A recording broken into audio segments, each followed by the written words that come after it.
everyone. Scott Hansen here from NFL Red Zone. I hope you're checking out 1 hour of 5 Yard Rush, one of the best podcasts on NFL football in the UK.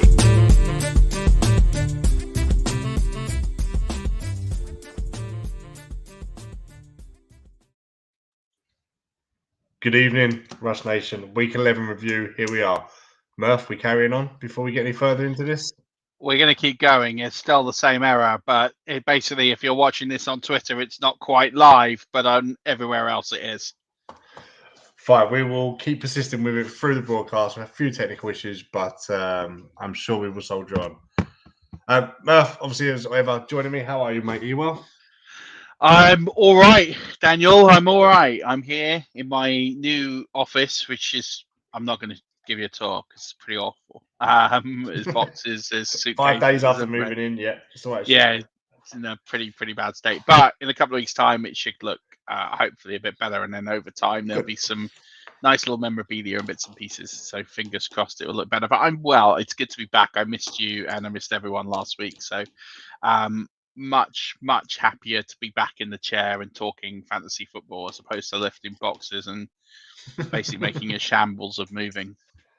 I'm sure it'll all work out well, mate. These things are sent to test us sometimes. And we did miss you last week. Rich came in, and I don't know if you've seen the show back, but we had a very good show looking at the strategy, like we did with yourself, those teams on the bubble now, and how he approaches it in Dynasty. And he gave out some very, very useful advice and handy things to take away into your leagues if you're someone who prefers playing Dynasty or does play Dynasty. Yeah, I watched almost all of it live, except for the last 2 minutes. So I went back and watched that and watched Rich give some wonderful insight. He also, did well to call that Tim Patrick would get paid, but then obviously today Cortland Sutton has got paid. Yeah. So there you go. It looks like all of them will be back next year. But yeah, he did a wonderful job as always. He's a sharp mind, and I couldn't think of anyone better to take the chair for a week and dispense some expert advice. So yeah, I thoroughly enjoyed listening to it. Good. So before we get into week 11, don't forget you can find us at 5 Yard Rush on Facebook, Twitter, Instagram, Apple Podcast, Spotify, YouTube, every other podcast app I'm sure that's out there that's worth its weight in gold. We will be on. Thanks to those of you that are listening to us live as we go now.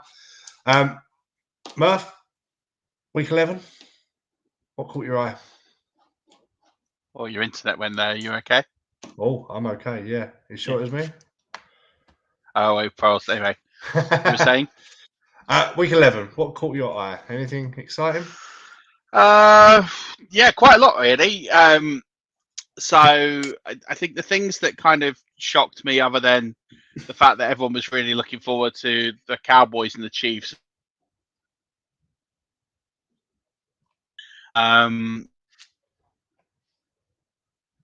This week, and I'm excited to see what happens over the course of the next couple of weeks. But there were some real trends that started to come away, and it's going to be really interesting to see what happens now, because we've seen now last few weeks everyone saying, "Oh, the NFL's going a bit crazy." I know we talked about it 2 weeks ago, saying things have been a bit. There's been a lot of shocks, and there still continues to be a lot of shocks. Some of that being some of the injuries that are happening. It's rising to the top now. Although there's some defeats yesterday for the Packers, I didn't think that was a big shock.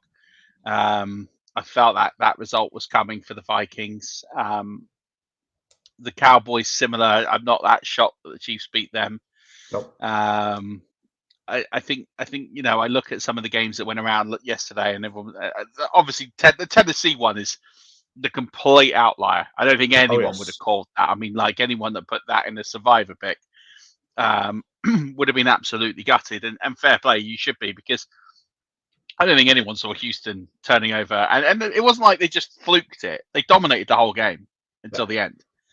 Like there was no. It was a bizarre. This isn't the first time this has happened to Tennessee. They seem to dispatch of the good teams, and then they get overconfident. They lost to the Jets this year. I mean, imagine having the wins that they have, where they dispatched the Buffalo and the Chiefs and Indy twice, and all these teams that they've beaten are really good.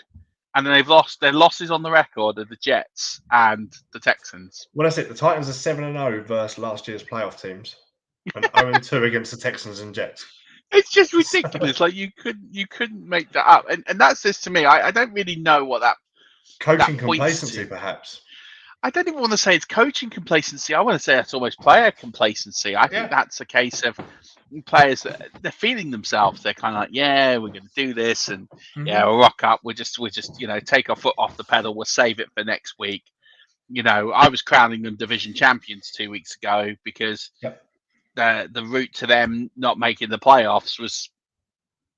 I mean, they'll make the playoffs, but their 3-game lead and the tiebreaker, I think it's now a 2-game lead in the tiebreaker. It's not as cut and dry as it was, and losing games like they have done probably don't help, but they'll be fine. I think other than that, I think that the key things for me that I kind of took away is we've known this over the coming weeks, the injuries to the running back position, and we now really just don't have a lot of talent remaining at that position. Obviously, we saw Jonathan Taylor, 5 touchdowns, unbelievable game. And, we talked about this a couple of weeks ago that Frank Reich has finally decided that Jonathan Taylor is as good as he is.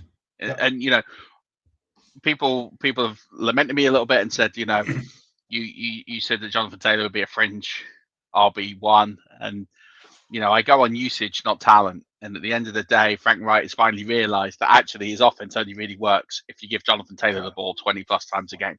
And now that happens. In the last 8 games. Unbelievable. Like he's just absolutely destroying fantasy football. He's that cheat code. If you drafted him at the discount that you were getting towards the end of draft season, you've done pretty well, and you will be pretty happy with what you've got there. I think in terms of the rest of the position there, it is quite weak. There is some stats there. There is some players there that are performing. Well, I'll get into them in a minute. But 9 players. All right, we still have Monday Night Football to go. So Leonard Fournette, Saquon Barkley could add to this tally, but only 9 players have broken 70 yards rushing this week. One of them was not Austin Eckler, despite his amazing stat line. He only got 50 yards rushing. Only 4 broke 100, which is about par score, really. It's about 4 tend to get that 100-yard rushing.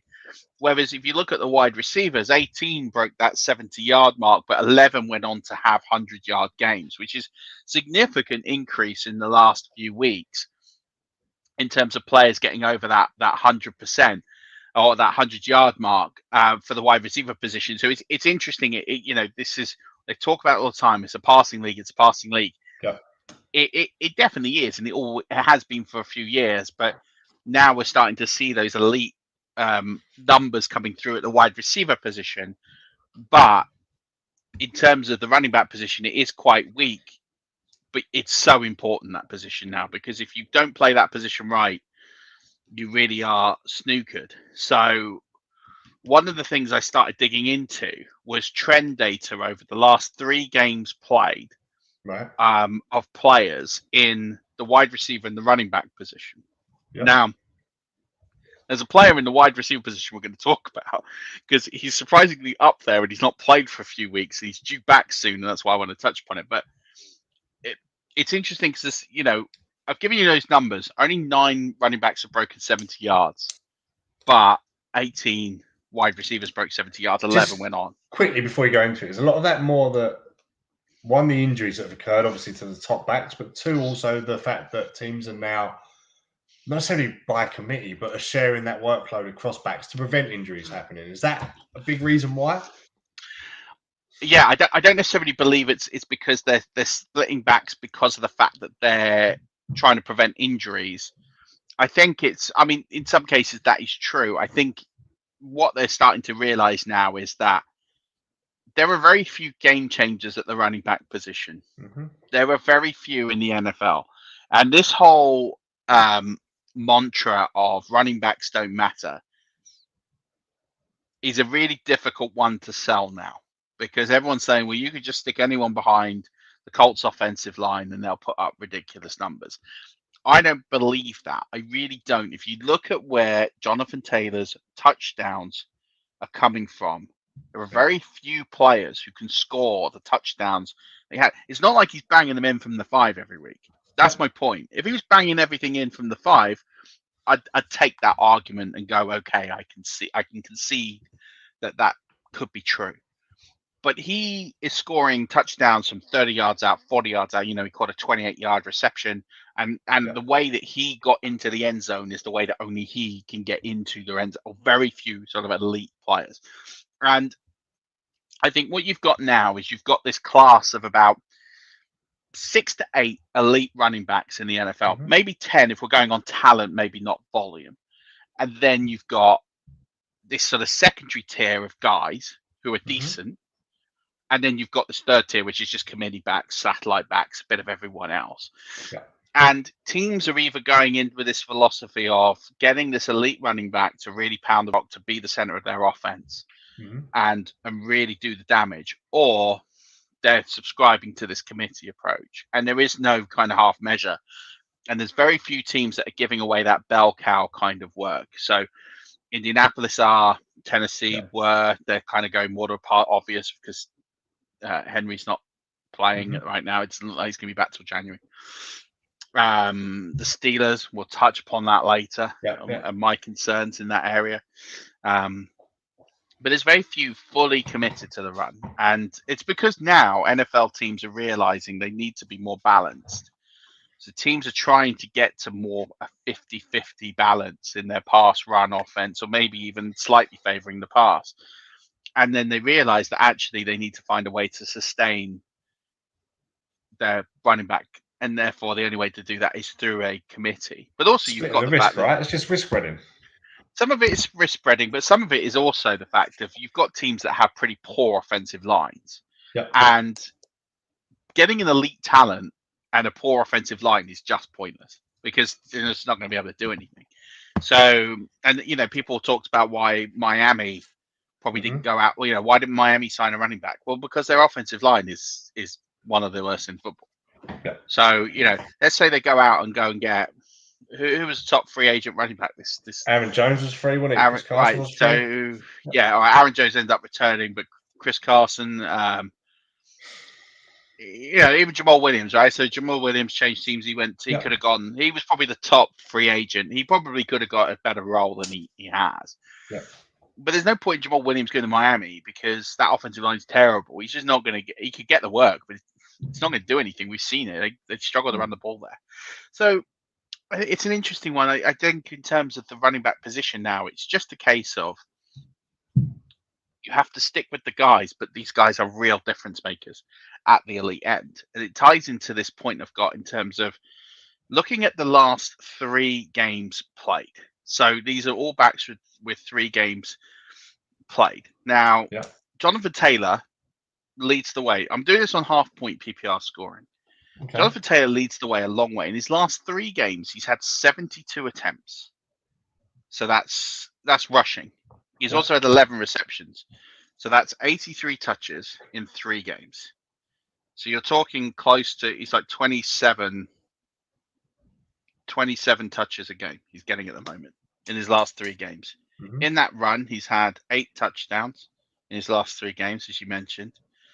And he's averaging 100. Well, he's got a total in those 3 games 106.5 fantasy points in 3 games, which is just crazy.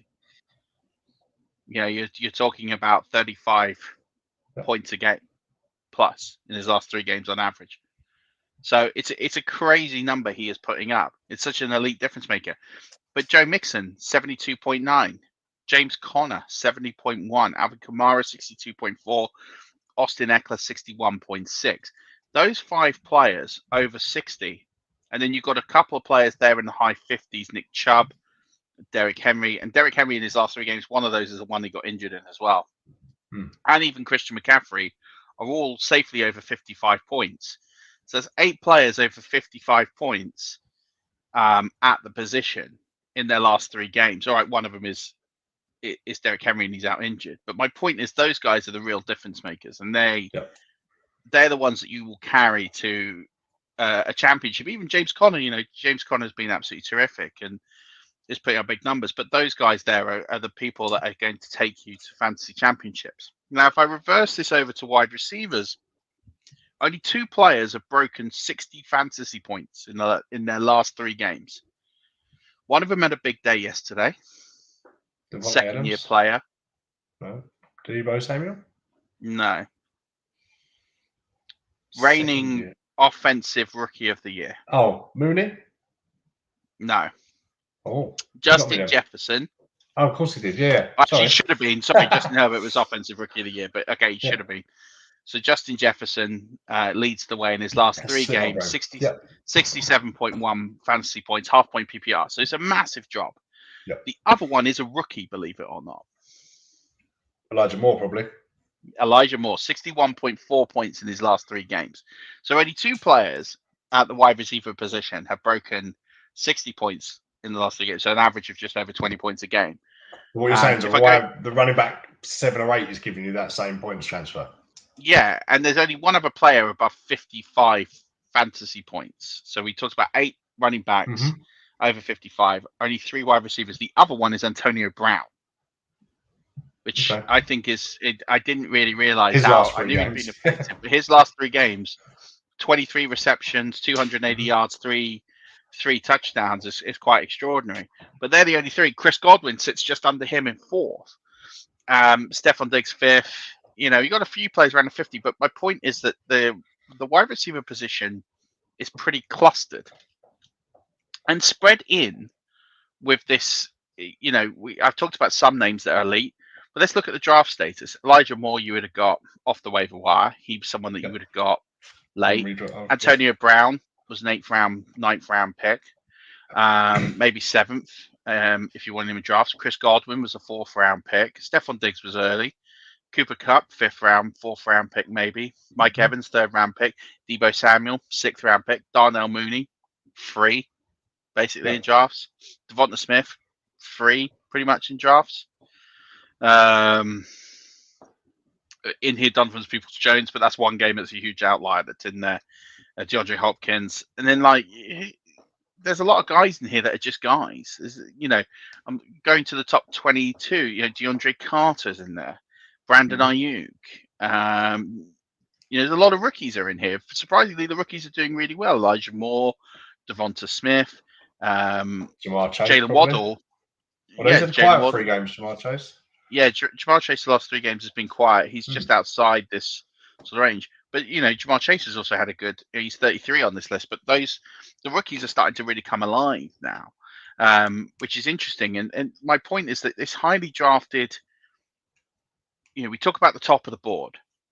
Jonathan Taylor was a 1st round pick, maybe an early 2nd. Joe Mixon, late 2nd round pick.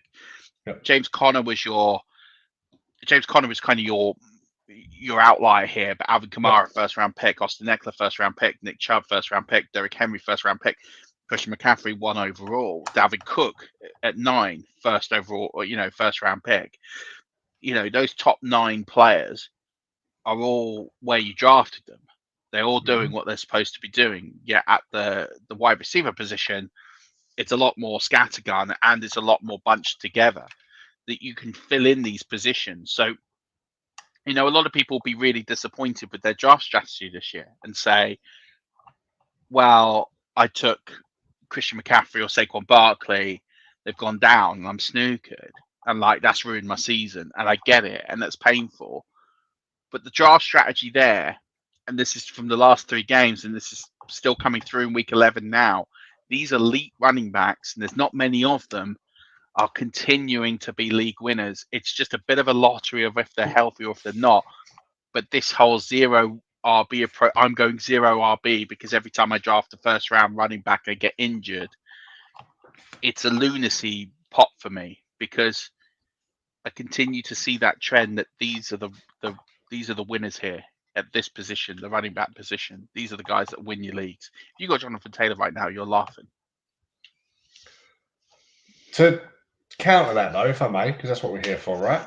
Sure. I did some stats, and I use PPR rather than half-point PPR, so our numbers are going to be slightly skewed, right? Yeah. I looked at, in a redraft strategy, who is probably the best player potentially undrafted on the season, right? That you could go out and grab. Yeah. Wide receiver wise, I figured that Kendrick Bourne, 104.5 points on the year. Tim Patrick, 96 points on the year. They were probably not drafted in most redraft competitions. Agreed? No, they wouldn't have been drafted. No. I would say there as well, probably a couple that you have missed that would have been. Go on. I would have said Christian Kirk, 138 points. I mean, he was quite late.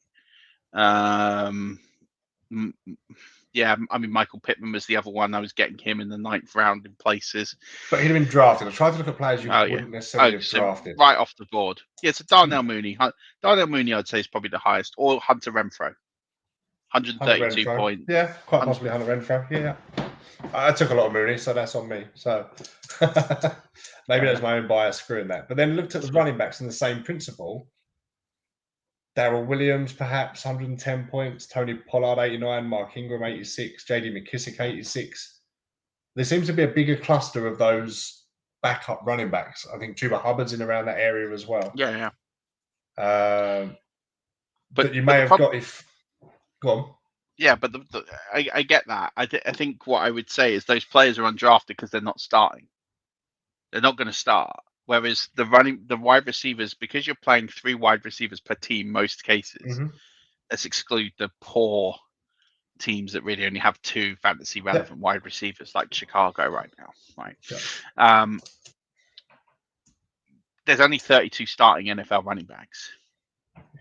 In some cases, you've got a committee, and let's say there's maybe 40. At the start of the season, there's probably 40 relevant running backs at the fantasy football position.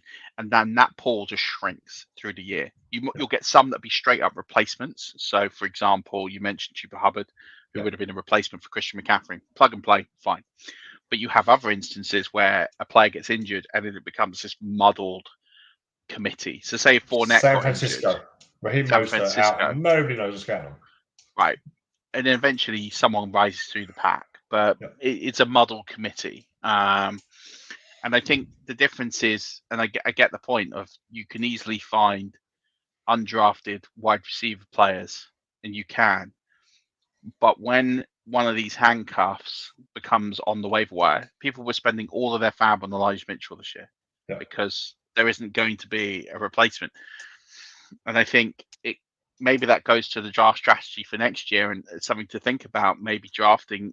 I always say it's not worth drafting those handcuffs in a draft because you're wasting a bench spot and you're not going to hold them for 16 games, and you're probably still not going to hold them for 16 games.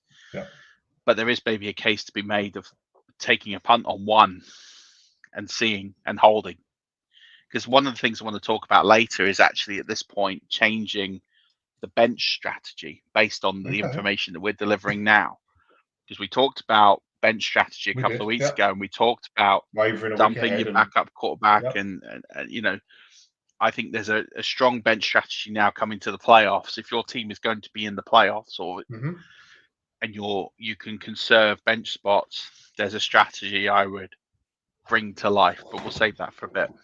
So you are never know running back is the way to go. Top guys perform. And I mean, when I did my stats, I looked at the both positions, running back and wide receiver, and I think what we are seeing now is those guys that were drafted early in both positions, to be fair, are now coming through to the top of the pack. Deonte Adams is coming up. Debo. I mean, there's odd liars, Cup and Debo, but Jefferson's coming through. Diggs has had a good couple of weeks and working his way back in. CeeDee Lamb starting to work his way back up again. So it started off as a very funny year when these guys were underperforming, but I think over the course and duration of the season, we're starting to see actually the best guys will put up the best points, and that's all there is to it.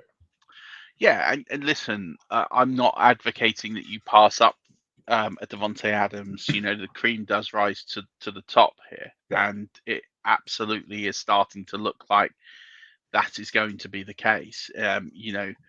Tyreek Hill would have been the second wide receiver off the board. He's second in PPR points on the season. Devontae Adams is fourth. Justin Jefferson is fifth. Stephon Diggs is seventh. All right, you've got Cooper Kupp there, but he was still a top 60 player. There isn't really an outlier here at this position, as you mentioned. CeeDee Lamb There isn't an outlier at the position. Jamar Chase potentially as a rookie. Jamar Chase, I still think he was going 6th, 7th round in drafts. Deonte Johnson, who I was massive on, thought he was a massive steal in drafts, was still a 6th round pick. I'm looking at the top 20. Probably the lowest drafted player would have been Jalen Waddle. Would have been the lowest. And, I look at the difference from him in 20th on PPR points at 152.5. And then I'm looking at Adam Thielen in 8th at 168.6. You're talking about 16 PPR points. They've played 10 games. So you're talking about less than 2 points per game. Jalen Waddle, and he had to play games with Jacoby Brissett. Now, if he's playing with Tua, he probably makes that gap up. And all of a sudden, you're looking at a player who's in the top 12 at his position, Jalen Waddle. I guess, the cream rises to the top. It's rising to the top in both positions. We're seeing that over and over again, which is why these guys are justifying their picks. I think for me, what I like to do at this point in the season is start to analyze. What did I get right? What did I get wrong? Because I have enough data now to make those decisions. And I still, maybe the end of the season, things will change. But right now, I look at it and go, well, my draft strategy of picking at least one running back in the first 2 rounds is still, for me, the most viable strategy going forward. I'm not saying you start running back, but I think there's a case for it. I also think there's a case to go wide receiver, running back, depending on where you pick in the league, the format, and all those things. But you cannot convince me after what we're seeing with Jonathan Taylor and all these top backs reaching the peak and the game-changing numbers they're putting up. You cannot convince me that starting wide receiver, tight end, or wide receiver quarterback is a good strategy based on what we're seeing, because it just isn't. And if you're just going off fear, I'm not going to draft a running back because they get hurt, and I don't want to be that person. I just think you should get hurt. Exactly that. I think it's just one of those things. In fact, if anything, that strengthens the case why you need to almost double dip and go running back. Calvin Ridley would have been a 3rd round pick. Yeah, I mean, he was going mid-second this draft season. I saw him at points going off as the wide receiver 2, wide receiver 3 off this board. And I just think, I look at the numbers, I'm looking at what's going on, and I'm just thinking the draft strategy that we put together, that we put in the fantasy football playbook, that we recommended to people, is still, for me, at this point of the season, it was still the right call. Fair.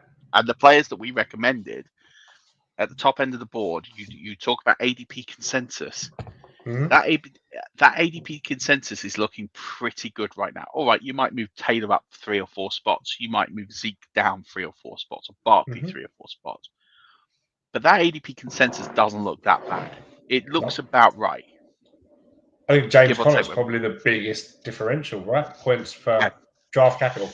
Yeah, he probably is. And I think him, Chase, Waddle will probably be the 3 at the end of the season, that you look at it from where they were drafted and where you got them, and to where they kind of finish. Is there an argument that Deebo Samuel may come into that?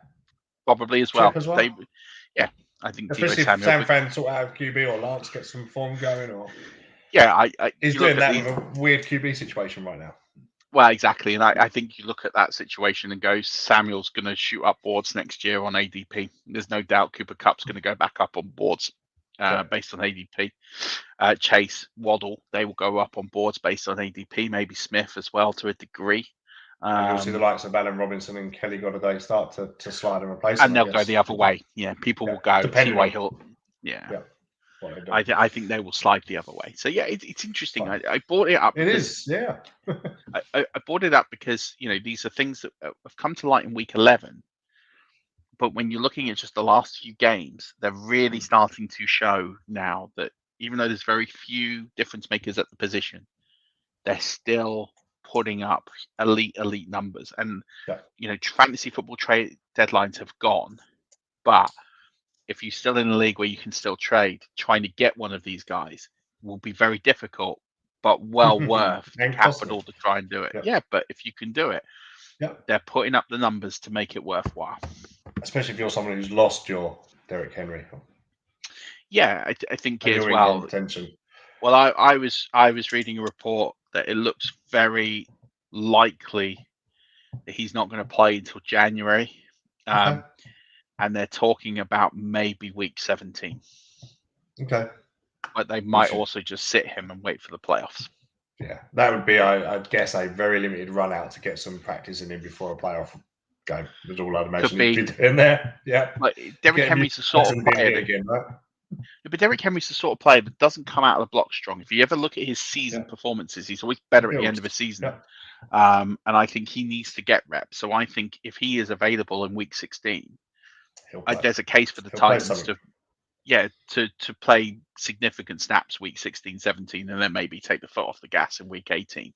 Especially if they all talk about them potentially playing for a 1 or 2 seed at this point. Fine. You mentioned bench strategies. Before we get into it, I want to thank our friends over at Manscaped, the global leaders in below the waist grooming. They want you to look your best with the Tom Brady of ball trimmers, the brand new Lawnmower 4.0. It is the GOAT technology for the greatest balls of all time. So when you're going towards the end zone, make sure you use the right tools for the job and choose Manscaped. 2 million men worldwide trust them. So join the movement and with our exclusive offer by using code 5YARD at manscaped.com. They will give you 20% off and free shipping. So thank you to Manscaped for all you do for us here. So you did mention bench strategy changing. Talk us through that. What would we be looking at that's different?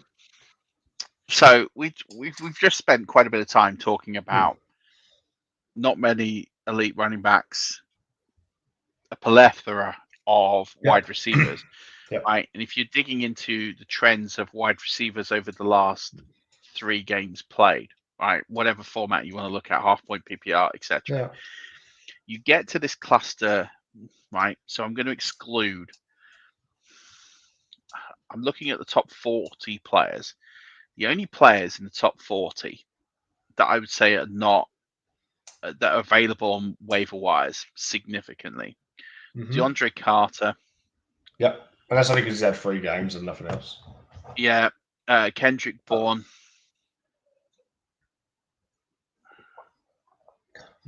Marquez Goodwin, but just a monster yesterday. One game. One game. Yeah. Traquan Smith and MVS. So you look outside of that, right? So you look outside of them. We're looking at, the more readily available players outside sort of the top 40 at the position over the last 3 games. Tends to be the average of, I say average, top end of that's around about 27 PPR points, and then it kind of is a massive cluster between 27 and 20 points.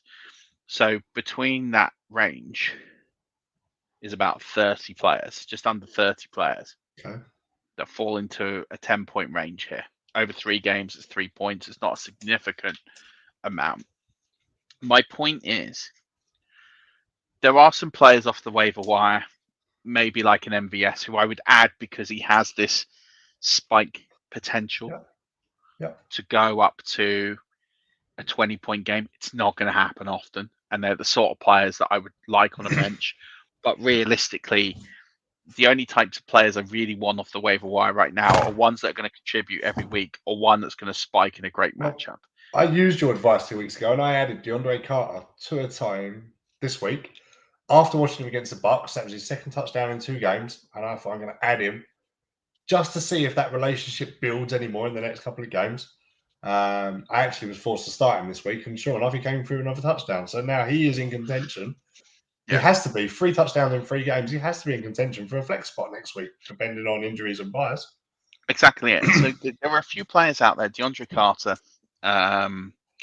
Jamison Crowder. Just because of what you can plug in 10 to 12. I've talked about Robbie Anderson potentially coming back with Cam. It's a messy one. Yeah. That one I'm not as. We was chucking him away 2 weeks ago. You're probably just going to leave him sat there for a week or 2 more now, though, right? Yeah, maybe. My point is actually, when I'm looking at my benches now, I want to have. The point is that when everyone's finished their buys, we're only a couple of weeks away from everyone finishing their buys, and all my starters are healthy. With the exception of maybe someone like Deandre Carter, who might get a flex spot, or Jamison Crowder, who will get a flex spot, there aren't that many difference makers who are going to hold value on your bench. Whereas you can always pick a guy up to do a job off the waiver wire if you need one, because there's so many. My point is there's 30 to 40 guys who are scoring at a very similar rate. Yeah. So, you can say, oh, should I add so-and-so or add someone else? Over the course of 3 games, if you need to play him for 3 games, it's going to even itself out more often. So what you're saying, if you missed Deandre Carter and you're forced to take Jamison Crowder, actually the differential's minimal, so it don't matter.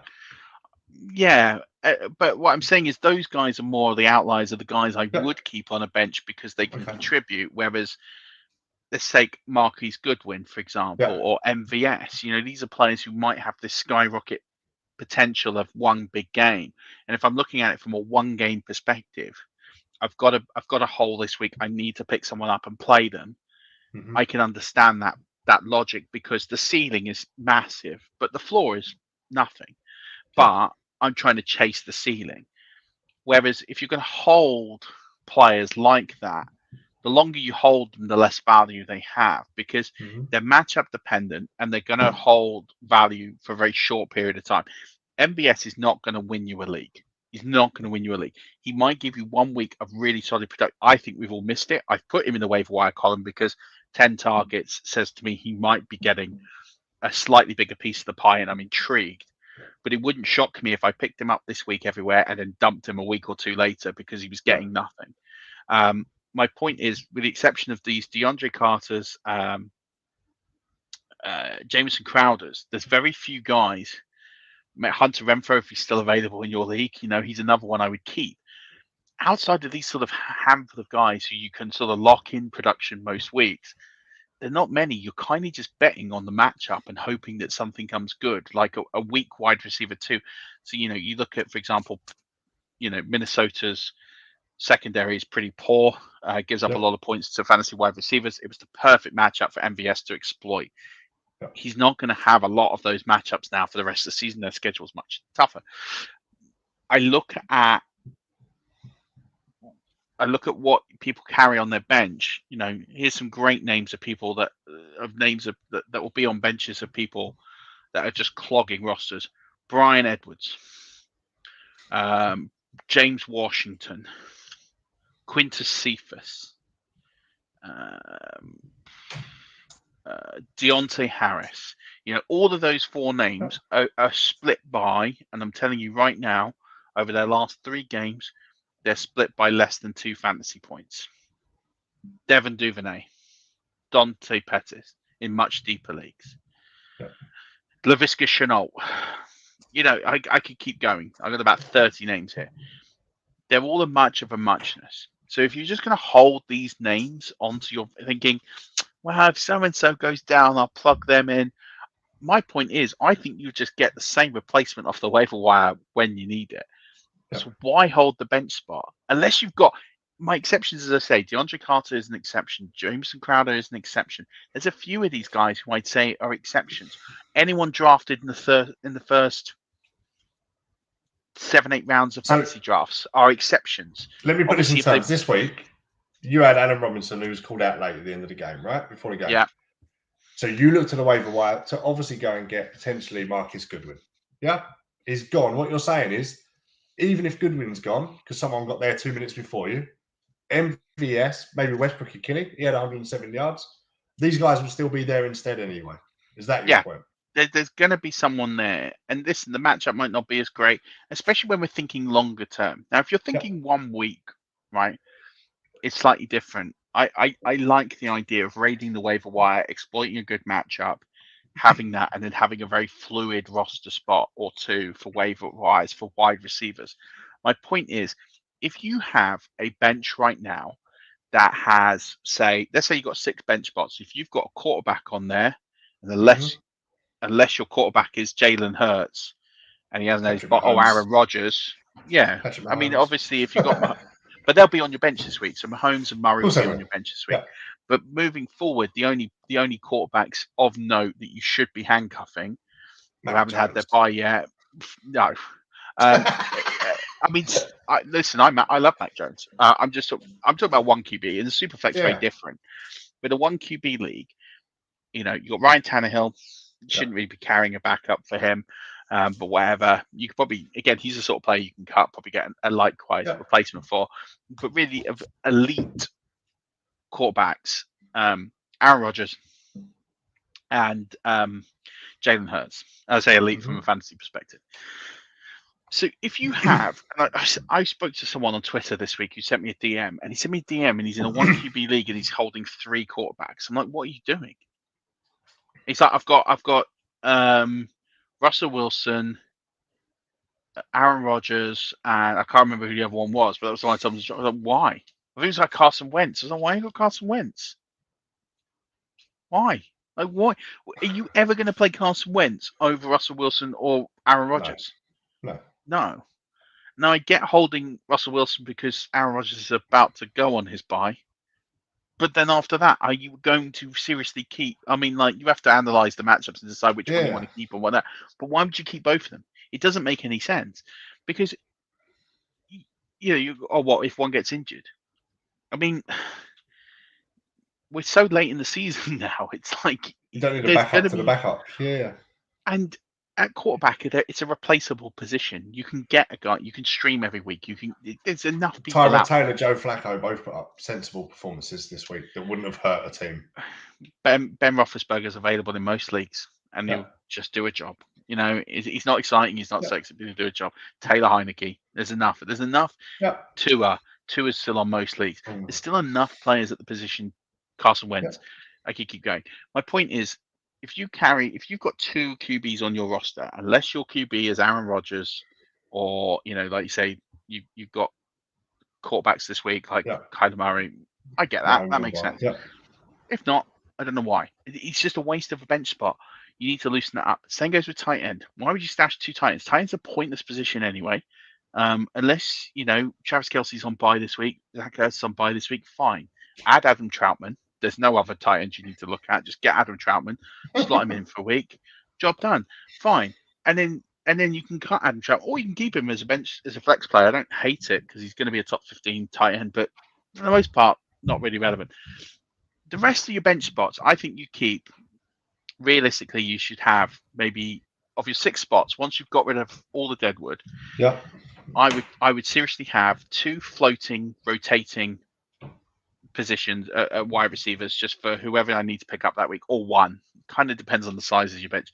It also depends who's on your bench, because you probably have a really good wide receiver on your bench. Once all the buys are done, you're probably going to have a Brandon Ayuk, Corey Davis type level. Corey Davis, AJ Green. You're going to have someone who's going to be playing over most players most weeks, right?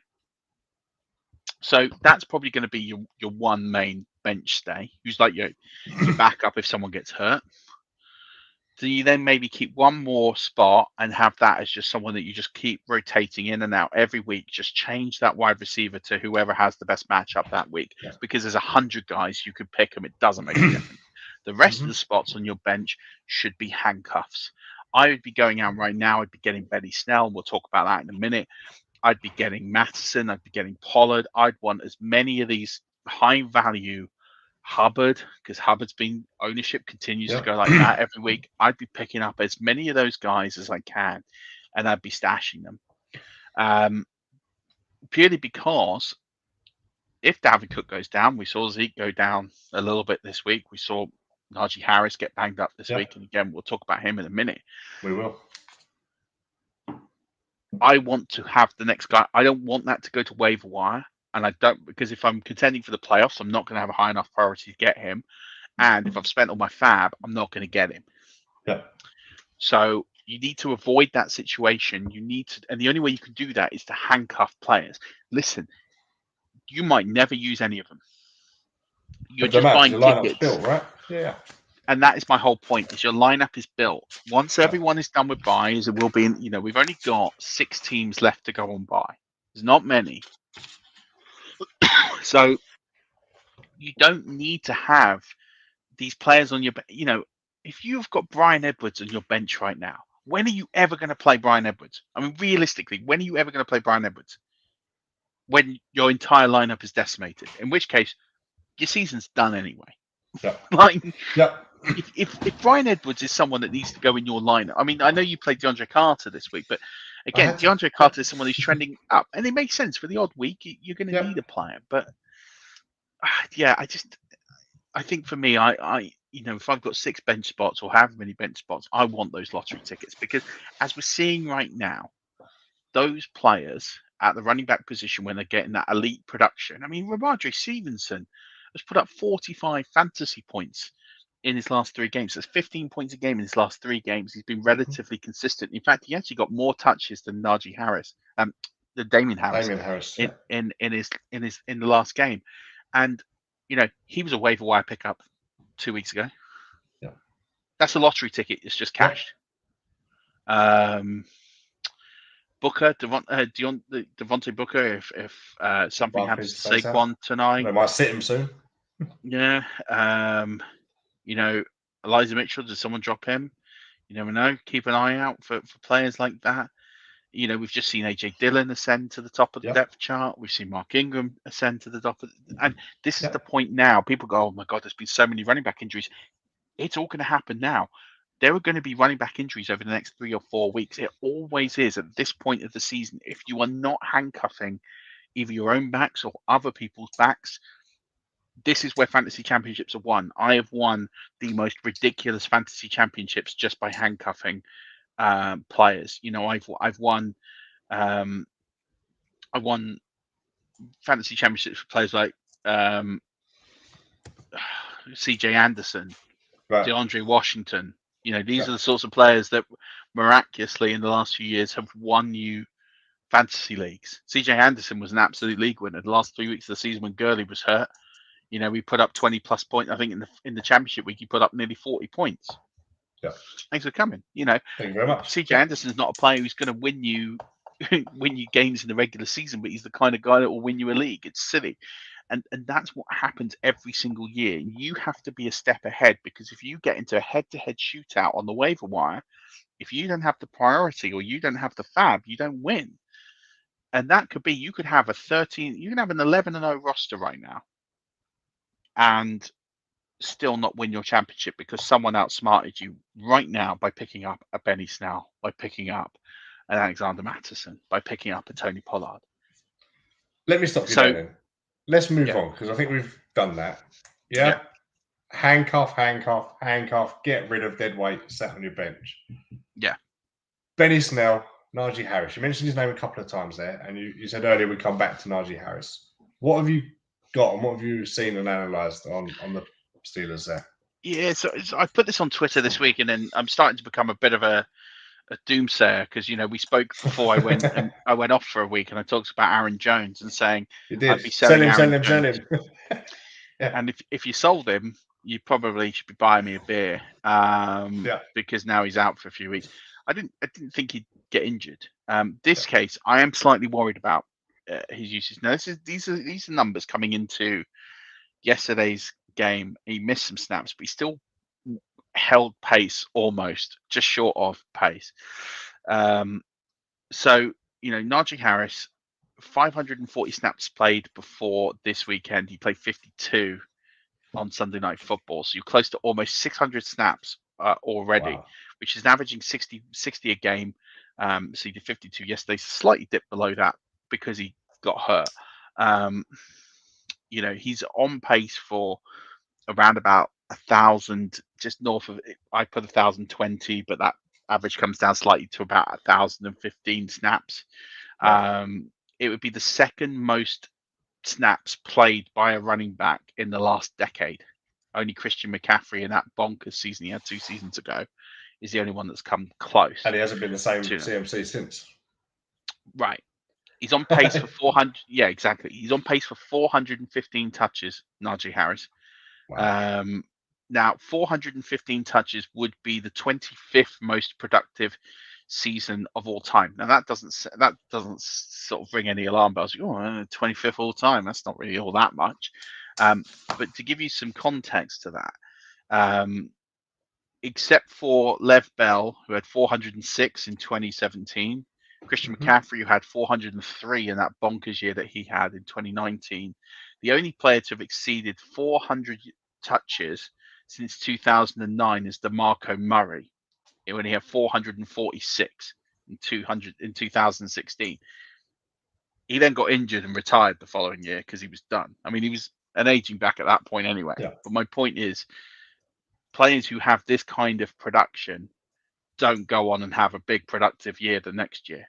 Very, very rare. There is some outliers, but it is rare.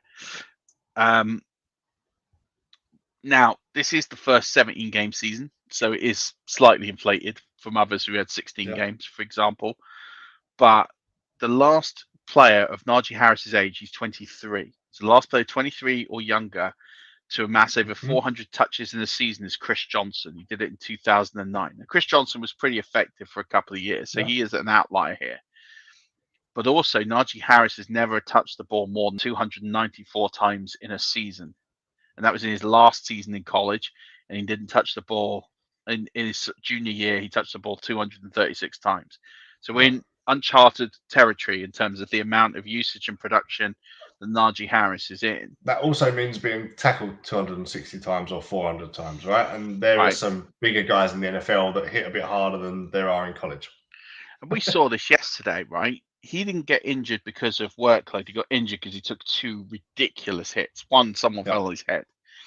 And at the end of the day, you have to look at it that he is responsible for sort of, I think it's 32% of the Steelers' production this season, which is a bonkers stat. Like 32% of their total offensive production has come from Najee Harris. He is a absolutely vital piece to this offense moving forward. The Steelers, for the rest of the season, only play one team. In fact, they don't play anyone now who's sub 500, because this was, when I wrote this, the Vikings were sub 500 and now they're 500. So they're not playing anybody. The only 500 team they play is the Vikings, who just shellacked. They beat them in the last kick game, but they went toe-to-toe with them, is the Vikings. And then they've got the Browns with a winning record, and then they've got the Chiefs, the Titans, the Bengals, and the Ravens twice. They've got a very, very difficult schedule. They could be out of playoff contention by the fantasy playoffs or soon after. If that's the case, knowing that Najee is responsible for 32% of the team's production, you would start to think about maybe sitting him. That's something that could be in the realms of a possibility. And we're looking at Najee Harris and all these numbers, big numbers of production, of usage. He could get hurt.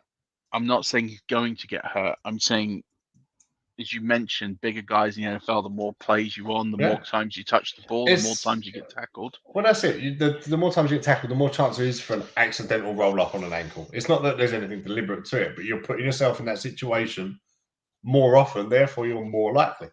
That's standard reasoning.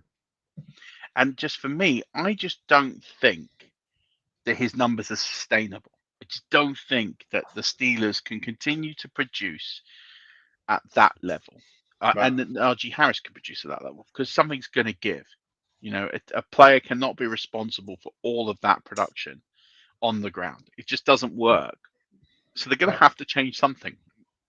So I just think the best case scenario is that they reduce his workload, because it's not sustainable. The worst case scenario is he gets hurt. And I think that's my concern with someone like Najee Harris. Everybody else's usage is well within a line of what you kind of expect at this point of the season, or something that they've experienced similarly before. I'm just concerned that Najee Harris is overworked, and I think that he is in definite territory of a red zone, uncharted area that I'm worried about as a Najee Harris fan and owner. I love Najee Harris. I think he's an exceptional talent, and he has well lived up to his billing of being a first-round running back. I don't think anyone can dispute the talent or the ability. I'm just worried about the way he's used. So I would be adding Benny Snell everywhere I can, and you could probably get him for next. Benny Snell on Sleeper. I've just looked it up. Roster percentage. Benny Snell on Sleeper in redraft. 1%. 0.0, sir. Yeah, there you go. Benny Snell is available. 0.6% owned on ESPN. He's in the waiver wire column this week, because you look at the players on the waiver wire this week at running back, other than Devonta Freeman, who's about 30% owned, there isn't anyone that's worth owning other than these handcuffs. Mm-hmm. Yeah, do you really want to go and own David Johnson? Do you really want to go and own Ty Johnson for a week? Do you really want to go and own like Deonta Foreman or anyone like that? No, just go and own. You might as well cash your chip on Benny Snell. If it doesn't happen, it doesn't happen. Like, you can cut him, like replace him with someone else. But yeah. I just think, these are why it goes back to this point. I would just rather have all the handcuffs I can right now and stash as many running backs as I can on my bench, because if I can get the next Khalil Herbert, if I can get the next, Mike Davis from last year, or there's players like Carlos Hyde who are out there readily available. If something happens to James Robinson, Devonta Booker's widely available, Chuba Hubbard, all these players are widely available. You can go and get any of them tomorrow or when the waiver was clear for very, very little. Ronald Jones, yeah. I mean, listen, if something happens, been dropped everywhere. Yeah, Fournette goes down, Ronald Jones will step up. Yeah, 100%. We saw it last year when Fournette didn't carry the ball for 5 games. Ronald Jones was as most effective as he was at any point last season. It's very possible. This is what I mean. I just look at all of those situations and think, I would literally be charting right now who is the backup running back everywhere. There's a few teams I think you can completely ignore.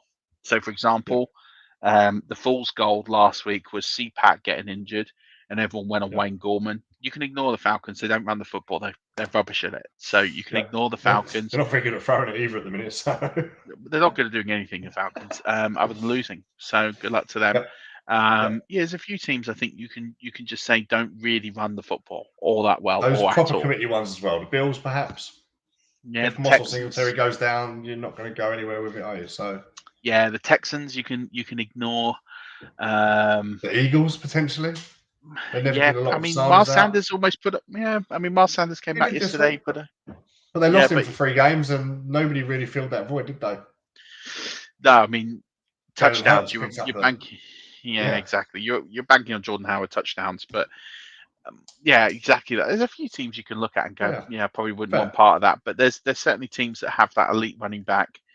I keep mentioning Mattison, Pollard, even JD McKissick. If Antonio Gibson gets hurt, these are all the sorts of players I would want. Naheem Hines, if something happens to Jonathan Taylor. These are all the sorts of players I really want to be owning right now, because if the worst case scenario happens, I want to already be in a position to not miss a beat. Fine. So there we have how to go and work these benches and be careful, Najee Harris owners, just in case, I guess, is the heads up there. So just go get Benny Snell, and then you're not going to skip a beat, and you can get it for nothing. So there is going to be a mad crash on Sleeper and Yahoo and everything now. I'm sure people rushing out. We might miss the boat. So if I miss the boat now, Murf, because I'm here with you, rather than adding Benny Snell, it's on you. All right? If I had that kind of influence, I'd probably be going to Matthew Berry at ESPN saying you should be giving me a job. Fine. I will write the email for you, sir. Don't worry. So week 12 upon us. We've mentioned before Cardinals and Chiefs both on bye.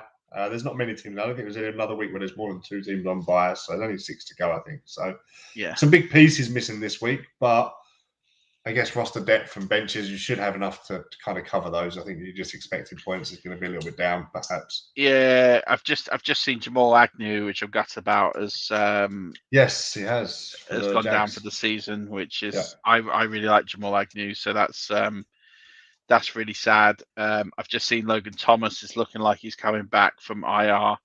AJ Brown doesn't seem to be too bad.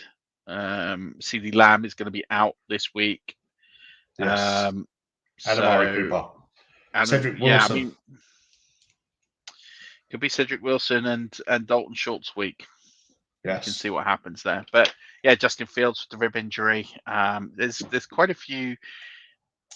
There's quite a few injuries. We're still waiting to see what happens with Antonio Brown. We mentioned his elite usage over his last 3 games, but obviously if he comes back, he's someone that if people have dropped or given up, or people got in a panic about his fake vaccination card status, which is that claim seems to be getting looser and looser by the day. Yes. Yeah, we'll see what happens. But it's an interesting one. I think, with injuries now, we should be at the stage where we know who's good and who isn't, not just from a matchup perspective and a schedule and a strength of schedule perspective, but just also from a talent perspective. Yeah. And on that note, Rob yeah. Gronkowski should be back tonight. I'm looking forward to him getting, 3 for 18 or whatever he's going to get tonight. Probably. But he'll have 2 touchdowns, so no matter. Well, if that happens, I'll be delighted. Fine.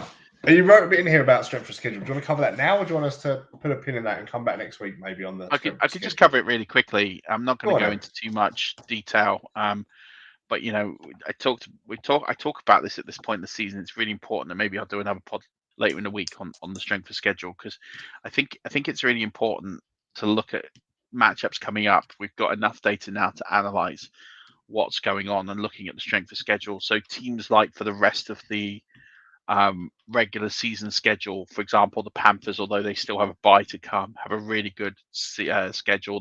The Browns have a good schedule. The Broncos have a good schedule.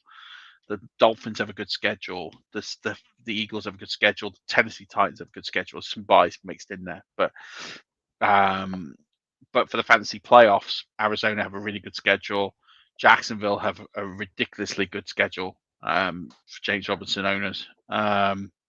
Philadelphia, so your Devonta Smiths, well worth looking at. The Seahawks, the 49ers have really, really good fantasy playoff schedules. So, and just to zero in that the worst team both in the season and the playoffs is the Green Bay Packers. So just a little one for all of you there, that it's just a really tough schedule for the Packers going forward. So I stand by that. It continues to be that way. But yeah, all in all, right now, if I'm looking at running backs, even someone like Zach Moss has quite a nice schedule for the fantasy playoffs. Austin Eckler, Saquon Barkley. The best schedule is the 49ers. Antonio Gibson owners will be thrilled with their schedule as well. But also, I would say that CPAT has a really good playoff schedule. Houston, Brandon Cooks has a ridiculously good schedule, as does Deebo Samuel. So there's some really good schedules for some players coming up. So if you're an owner of some of those players, definitely continue. But I'll do a deeper dive maybe later on in the week. But my point on it is this, and I say this with a caveat, that I talk about strength of schedule a lot, and people then start to try and get clever with the schedule, right? And start to say, I had an example, and I'm going to use this in the Patreon chat, right? Someone came along and said, "Oh, I've got to start a QB this week," and they gave me a laundry list of 5, and I said I'd start Kirk Cousins over the others. And they said, "Well, why would you start Kirk Cousins? Because the Packers D's been really good." I said, "Well, the Packers D's been really good against banged up quarterbacks, and Kirk Cousins isn't that." Like, I'm not saying Kirk Cousins is going to be the best quarterback out of all those 5, but he's the one that I would trust the most, because I know he's not going to lay me an egg. I know he's going to give. He's also got a receiving core that's better than most sides out there. So. Exactly that. He's got players that will make plays, and a run game to help him. Kirk Cousins is what, the QB7, QB8 on the season. Like, he's having a good season. My point is, Kirk Cousins doesn't let you down too often. Going back to everything, people look at schedule in a really small sample size. I'm looking at it from what has already happened. So we've got 11 weeks worth of data to look at. Now, to caveat all of this, start your studs. Do not worry about Justin Jefferson or listen. I've just said the Packers have the worst schedule. That's not Adams. Saying that you don't start Devontae Adams. Now, I was pretty harsh on Aaron Jones. I don't have Aaron Jones in that category. Okay. Just based on the usage that's happened this season, not on talent, it's on usage. The usage and everything said to me that it was not a smart play to invest on Aaron Jones for the rest of the season. That's why I advised on a trade. obviously it's worked out for other reasons. We'll never really know the full circumstances because we don't know when he comes back, how healthy he's going to be, and there's always going to be that parlay caveat. But my point was, was there for a reason. But players like Justin Jefferson, players like Devontae Adams, even Aaron Rodgers. I've talked about Aaron Rodgers having a crap schedule. He's Aaron Rodgers. He can put it up on anybody.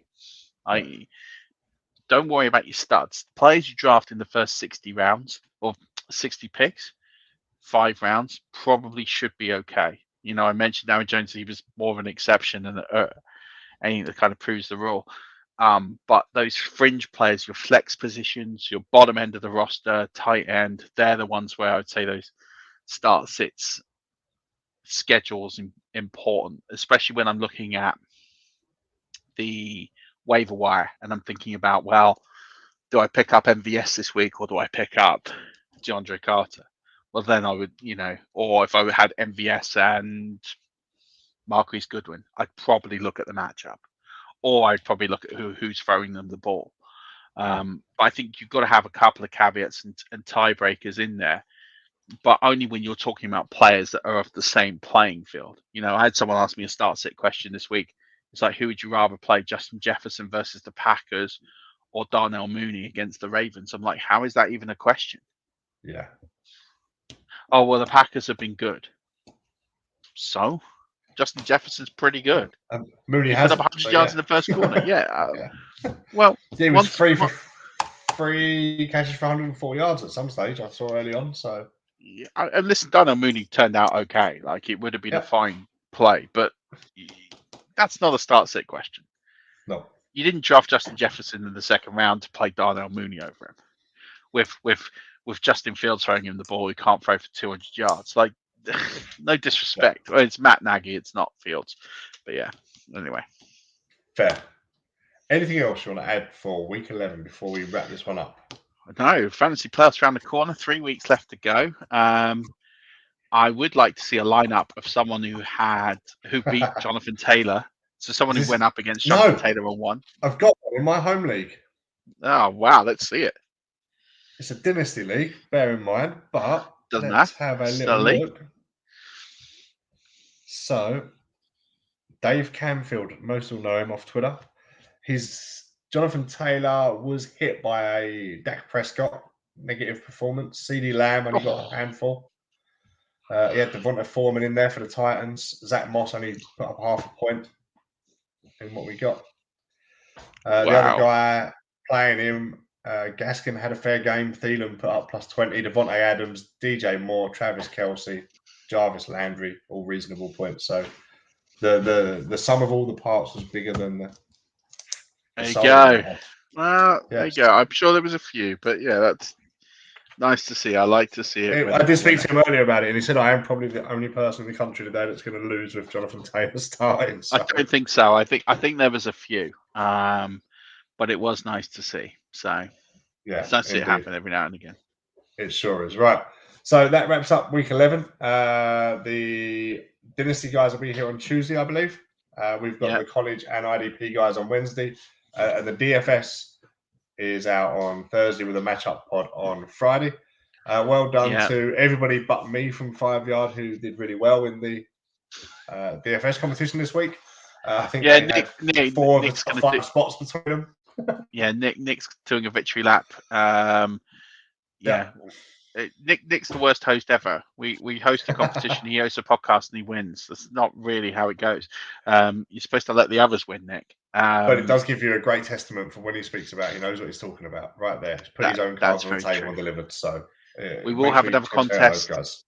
Yeah, we'll have another contest this week. So do tune in for that, and maybe there might be some extra giveaways depending on how many entrants we get. Correct. I'm looking forward to Monday Night Football. Bucks jersey's on already. There's only another. We got 6 hours till kickoff, so time to get some kip. Yeah. So, Murf, anything else from you, sir? No, just enjoy the week. Lots coming on the channel, as you've mentioned. Stay tuned. This is the point now where if you've got a really good team, you can mess it up, and this is the point where if you've got a pretty average team, you can win a league. So, stay tuned with everything we're doing. Heed the advice, heed the call, and let's go win some ships together because it's that time. That's it. And don't forget to follow us, 5 Yard Rush, Facebook, Twitter, Instagram. We will be back ourselves from the Flagship show next Monday to have a look back at week 12. But for now, we will say goodnight. Cheers, Murf.